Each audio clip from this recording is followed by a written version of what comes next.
Bonjour à toutes et bonjour à tous. Et bien me revoilà aujourd'hui. Je vous avais dit que j'essaierais de revenir mi-janvier. Voilà qui va être fait. Alors c'est la deuxième fois que je tourne cette vidéo parce que je l'ai tournée hier et manque de chance. Je ne sais pas pourquoi, au milieu de la vidéo, tout ralentissait, il n'y avait plus de son. Bon, écoutez, on va voir si c'est pareil sur celle-ci. Sinon, je recommencerai. Voilà. Que vous dire? Alors j'espère qu'on va pas être trop dérangé parce que là il y a Cannelle là, qui est ici parce que si je le laisse dans le salon, il miaule et comme son maître dort, je voudrais pas que ça le réveille. Donc bon, on va faire avec, on va espérer qu'il soit sage pour une fois. Je voulais déjà vous remercier pour tous vos bons voeux que j'ai eu lors de ma dernière vidéo dans vos messages. Ça m'a fait très plaisir. Je vous en remercie. Je souhaite la bienvenue à tous les nouveaux, puisque j'ai vu qu'il y avait eu quelques abonnements en plus. C'est très gentil, je vous remercie. Et puis merci aux anciens qui me suivent maintenant depuis quelques années. Voilà, écoutez, que vous dire de plus? Pour cette introduction, pas grand-chose de plus. Si, je porte aujourd'hui le pull Joli Cœur de Nadia Crétin-Leschen que j'avais réalisé dans les laines chinoises d'Evry Shine, je crois que ça s'appelle, la boutique. J'essaye de retrouver... Voilà, c'était du cachemire, 100% cachemire. Qui me fait des bêtises. Enfin bref, on verra ça plus tard. Voilà, donc oui, ce pull qui était très sympa. Il a juste sur le milieu ces petites torsades. Ça forme comme des petits cœurs. C'est super sympa. Facile à faire et... Pas compliqué à réaliser. De toute façon, je vous en avais déjà parlé lors d'une dernière vidéo. Donc, pour la construction et tout ça, je ne vais pas vous redire tout ça maintenant. Voilà. Écoutez, on y va. Aujourd'hui, on va parler du pull Zaza. Je vous l'ai montré la dernière fois. Et là, j'ai un petit souci. Et je vais demander votre contribution pour me dire ce que vous en pensez. Parce que là, je ne sais pas comment... c'est pas que je sais pas comment. Je voudrais avoir plusieurs idées pour savoir comment faire. Alors, le pull Zaza, vous le connaissez. Je vous l'ai montré. Alors, donc, la dentelle toujours pas bloquée, mais ça ne saurait tarder. Donc, voilà, la dernière fois...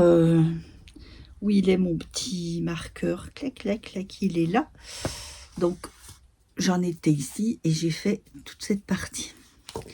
Seulement, le problème, c'est que voilà, ce qu'il arrive sur mon troisième écheveau, ça me fait des rayures. Alors, est-ce que ça peut passer comme ça? Je ne sais pas. Là, je voudrais le faire un petit peu plus long que d'habitude, donc... je sais pas si j'aurai assez de laine en plus, parce que là, il m'en manque encore quelques centimètres. J'étais là la dernière fois que je vous ai vu, donc le 2 janvier. Aujourd'hui, nous sommes le 16. Voilà, je ne l'ai pas retricoté là depuis quelques jours. J'attendais de me décider, d'être sûre de ce que je voulais faire. Il me faut encore quelques, je crois qu'il me faut encore... 5-6 cm et puis les côtes. Et il me reste, hop, je vous montre, il me reste ça. Donc autant dire que je ne pense pas que je ferai des manches longues. Alors d'un autre côté, c'est pas très gênant puisque c'est une emmanchure tombante. Donc au pire, je referai des côtes sur les manches pour faire la finition et puis le col. Si j'ai pas assez pour faire les manches, c'est pas bien grave. Et là, ce que je pensais faire, je pensais que le bloquer pour voir de quelle façon il va s'étirer. Savoir si je continue encore le jersey ou si je peux commencer les côtes. Donc, je sais pas ce que ça fait. C'est dommage, hein. C'est dommage, j'aimais bien ce bleu là qui était vraiment, vraiment chamarré. Mais là, ça me fait vraiment des rayures blanches. C'est dommage. C'est un peu ça avec les laines de main. On n'a pas toujours des résultats réguliers d'un écheveau sur l'autre. Mais bon, tant pis, hein. Donc, bah, je vous avais dit, hein, c'est un pull qui se commence donc par le dos. On fait quelques diminutions pour la pente d'épaule. Et puis, on le continue donc jusqu'à la hauteur d'emmanchure, jusqu'ici. Voilà, je suis là. Donc, voilà, jusqu'à l'emmanchure. Moi, j'ai fait quelques rangs raccourcis en plus dans le dos pour qu'il monte assez haut, parce que souvent, il descend trop bas et j'aime pas trop. Donc, j'ai fait quelques rangs raccourcis à ce niveau-là. Et puis voilà. Ensuite, eh bien, on a tout un panneau de dentelle sur le haut. Ensuite, on le continue en jersey. On reprend ensuite pour les devants. Donc, pour les devants, on récupère les mailles qu'on avait montées au départ, hein, sur l'épaule. Donc, c'est tout expliqué, hein, le nombre de mailles, tout ça, il n'y a aucun souci, c'est très facile à suivre. Donc, on remonte les mailles, on continue sa dentelle tout en diminuant pour l'encolure. Pas en diminuant, je dis des bêtises, en augmentant pour l'encolure. Et puis, bah, jusqu'à une certaine hauteur. Donc, comme vous le voyez, la dentelle, elle se termine juste par un motif. Et puis, on continue jusqu'à la hauteur des emmanchures. Je regarde qu'ils ne fassent pas trop de bêtises. Jusqu'à la hauteur des emmanchures. Et puis après, bah, c'est tout en rond, en jersey, pas de prise de tête.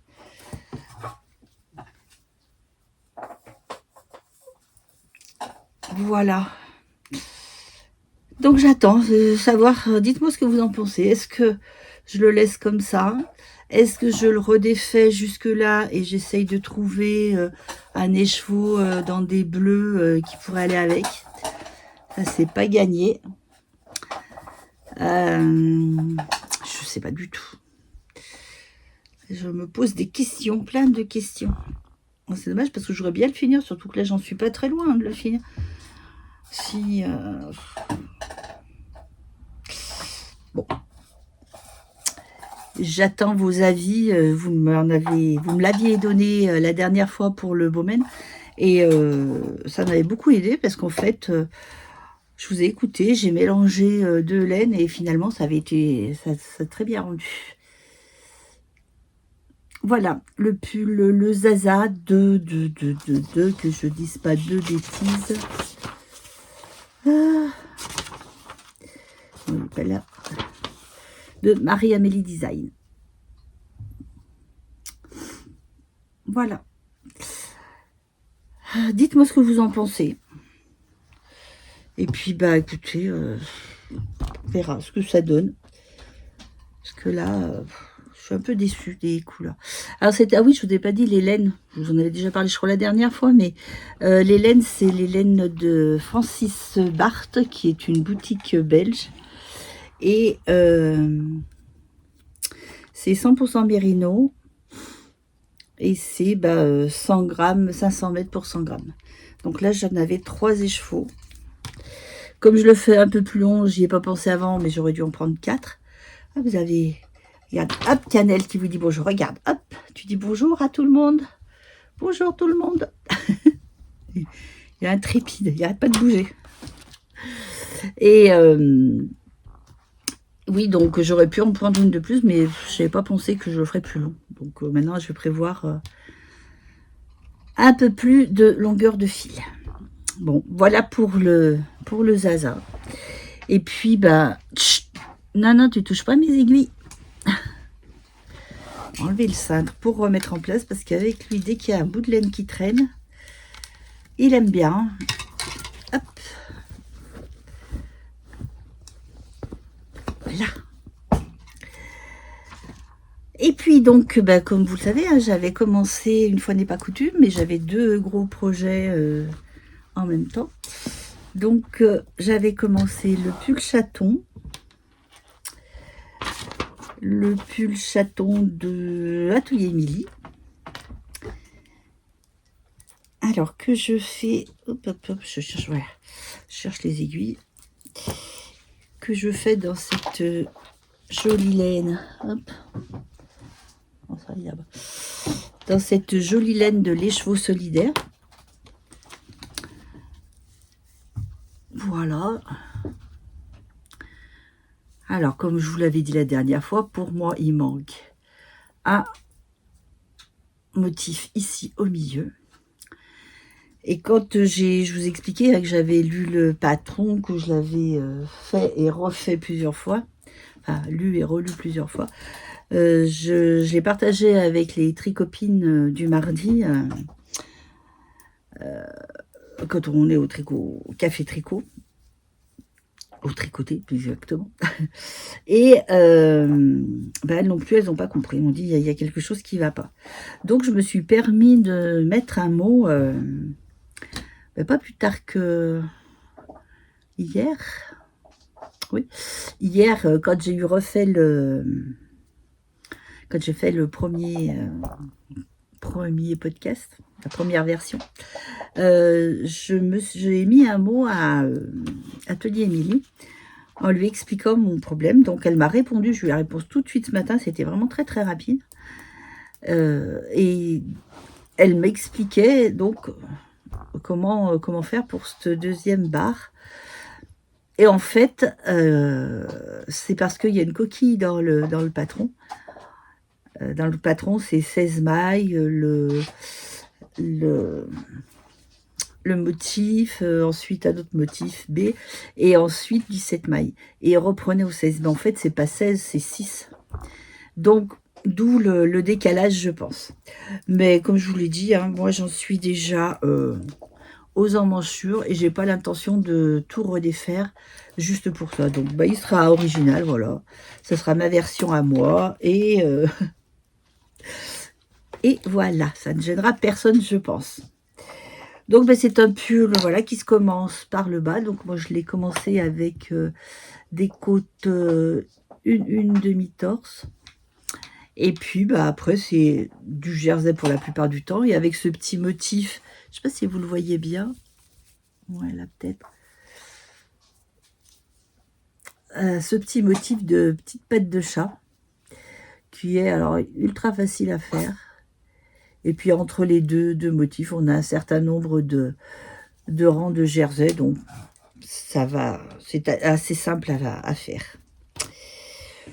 Voilà pour ce pull. Donc, je ressors mon étiquette. Voilà. C'est Les Chevaux Solidaires, je vous montre. Et Les Chevaux Solidaires, c'est 75% mérino et 20% nylon et 5% stellina. Donc, ce petit côté un peu brillant que je trouve qui est très sympa. Allez, je vous montre l'arrière. Hop. Voilà. Donc, je l'avais acheté, les deux d'ailleurs, pour les deux pulls, il y a 2 ans à Lacniti à Lyon. Donc, je vous le remontre avec les petits côtés brillants qui est assez... Ça brille, mais c'est assez discret. C'est pas des gros brillants. Moi, j'aime beaucoup. J'espère que vous... Chut, non. Attendez, parce que là, il est en train de monter sur les étagères. Viens là. Viens. Allez. Chut. Ah, mon Dieu, vivement qu'il arrête de jouer. Pas de mal à veille. Hein. Donc, voilà. Plus qu'à le continuer. Là, il me reste toute la hauteur du dos. Les devants, c'est un drop shoulder aussi, donc manche tombante, comme le Zaza. Donc, pas trop de pression. Là, je devrais avoir assez de... Oh oui, il me reste... là, j'en suis là. Il me reste encore cette pelote à terminer. Je l'ai mis en pelote parce qu'on est chevaux, alors c'était infernal. Je l'avais mis en cake, mais alors ça glissait, c'était infernal. Il me reste encore 2 échos complets, donc là, je pense clairement que j'en aurai assez. Et je vous ai pas dit la quantité. Ouais, 400 mètres pour 100 grammes. Donc ça va. Normalement, je devrais avoir assez. Je sais pas si je l'ai fait peut-être un peu plus court que les autres. Ouais, vous voyez, celui-ci, il va être aussi un peu plus court. Mais bon, je compte sur le blocage pour les tirer un peu et pour me faire un peu plus de longueur. Voilà, hop, je range, je vais fermer ça. Alors ces sacs que j'ai fait, non, laisse ça tranquille. Ces sacs que j'ai fait sont idéaux pour le chat, parce qu'au moins il ne peut pas les ouvrir. Allez, non, cannelle. Oups là, il vous fait bouger, excusez-moi. Allez, descends.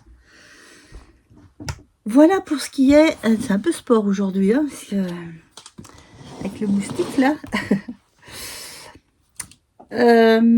Donc, c'est bon pour les encours, parce qu'il n'y avait pas d'objet fini. Hein.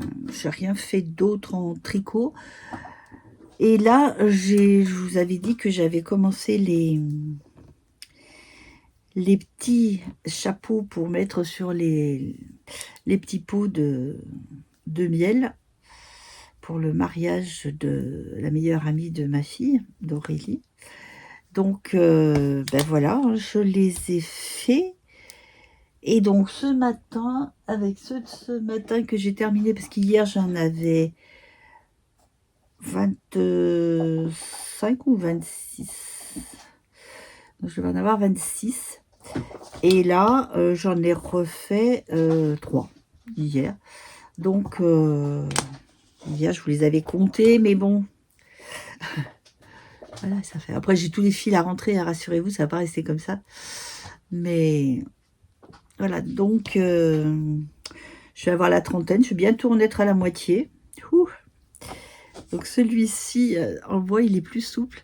C'est le premier que j'ai fait, que j'ai bloqué. Je l'ai lavé bloqué. Donc je pense que les autres iront bien aussi pour mettre sur les petits pots. Une fois les fils enlevés, bien sûr.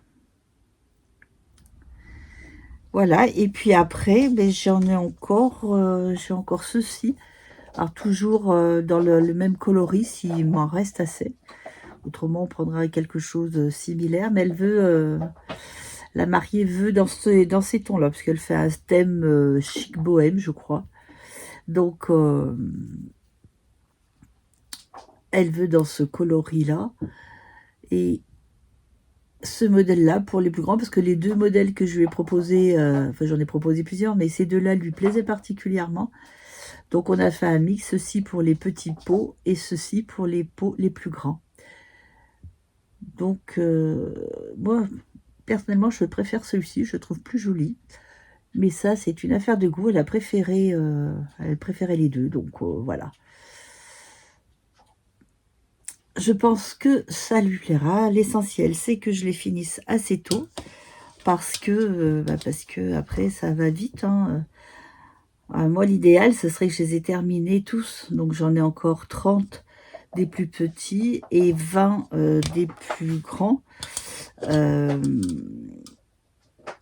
L'idéal, ce serait que je les termine 15-20 février. Quoi. Ça m'arrangerait bien. Donc, je vous dis, en ce moment...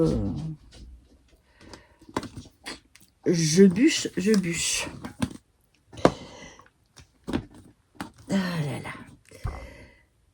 Voilà pour ce qui est du crochet, pour ce qui est des projets en cours. C'est pas moi ça, d'habitude, j'en ai pas tant, d'habitude j'en ai 2. Là, cette fois-ci, j'en ai 3, même 4, parce que j'ai encore le petit lion, mais bon, ça c'est vraiment quand j'aurai plus rien à faire. Le petit lion, le petit agurumi, oui, en kit là que j'ai eu, donc j'aurais ça à faire après en dilettante, mais là pour le moment je suis à fond sur les petits dessus de peau. Voilà, et bien c'est tout pour les encours. Et puis, ben, simplement, alors j'ai pas grand chose à vous dire, simplement, comme toutes les années, il y a, les puces des couturières, à Lemps qui cette année seront le 8 février. Donc Lemps, bah, je pense que les gens du coin connaissent un petit peu, c'est entre, Tournon et Annonay.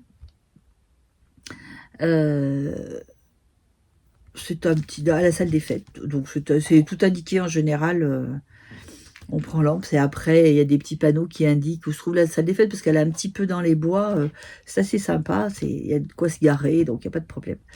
Donc bah, écoutez, je vais y aller sans doute, je vais y passer, certainement dans la matinée comme d'habitude et beh, je vous y attends, j'espère que vous viendrez nombreuses, pour voir, toutes ces dames qui exposent. Alors on a un peu de tout, on a du tissu, de la mercerie, des livres, quelquefois il me semble qu'il y avait des machines à coudre une fois, je sais pas si ça y est tout le temps. De la laine, un petit peu de laine, des choses pour la carterie, enfin, il y a un petit peu de tout, donc c'est assez sympa. Donc, beh, écoutez, moi je vous dis, j'irai, dans la matinée, je pense, du 8, le dimanche 8 février. Et si vous me rencontrez là-bas, si vous me voyez, n'hésitez pas à venir me faire un petit coucou, à me dire un petit bonjour. Cannelle, tu vas faire bouger la caméra? Non, tu touches pas ça. Et ça non plus. Et oui, n'hésitez pas à me faire un petit coucou et à venir me dire bonjour, ça me fera très plaisir. Voilà. Et bien écoutez, sur ces petites paroles, je vais vous laisser. Je vais vous souhaiter une très bonne journée, en espérant que vous ayez pas trop froid, surtout que vous ne soyez pas inondés comme dans certaines régions, malheureusement. Et puis je vous dis à très bientôt. Au revoir.